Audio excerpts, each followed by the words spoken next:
Okay, welcome back to Off Script. I'm joined by D.C. Police Chief Peter Newsham. We've been talking about this rash of violence that's occurred over the holiday weekend. 20 people shot. One of the victims shot fatally, a 15-year-old boy. Chief, glad to have you here. I know you've talked about the number of guns that have been confiscated. You've asked for the public health help in solving these cases. But I want to ask you about the guns, Chief. Where are the guns coming from that you're confiscating? Where are the guns coming from that are being used for all these murders and shootings? Well, you know, Bruce, most of the guns that come into the district come in through Virginia or Maryland, which has much more laxed handgun laws than we have here in the district. A lot of them come in through what's called a straw purchase. That's where someone will purchase the gun legally in Virginia or Maryland. Then they will report it either lost or stolen. And they'll sell it to somebody else. And so the other way that they can get in is through these gun shows that they have in other jurisdictions. Somebody can pick up a firearm and bring it right here into the district. So, Chief, what's your plan right now to stop these shootings, to protect the residents that are asking for help?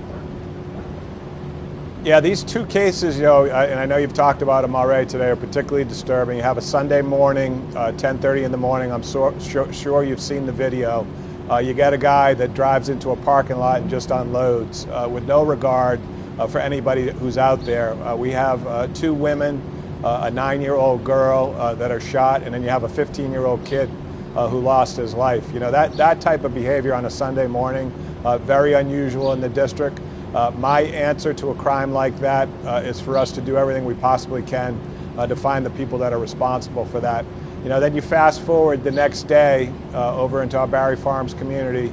You have a group of guys just hanging out in the community. A car drives up, they roll down the windows, and they unload on these guys. They send 5 people to the hospital, one of them being another 15-year-old kid. It's that behavior, I think, as a community, we all have to say, you know what?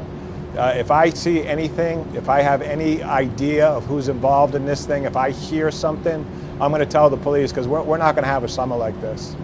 Chief, all these guys seem to be making their getaway by motorized vehicle. Does that mean they don't live in these communities, that they're traveling into other communities to spray, you know, gunfire? Yeah, I can't tell you about these two particular cases. It remains to be seen who's involved. We do actually have some pretty good leads in both of those cases, and we intend to get to the bottom of it. But if you look back at our history, generally what you have is you have somebody who's a repeat violent offender with a previous firearm charge. And so I say to people all the time, you know, if we're going to get serious in the district about these illegal firearms, when we do catch them the first time, there has to be consequences that changes behavior. Right now, we don't have that in the district, and I don't even actually see an intentional will by the city to have that kind of response to the guns in our community. Okay, D.C. Police Chief Pete Newsham. Chief, I know you got a lot to do tonight. You got a lot of people out there looking for reassurance from you. Really appreciate your time. Thanks for talking with us.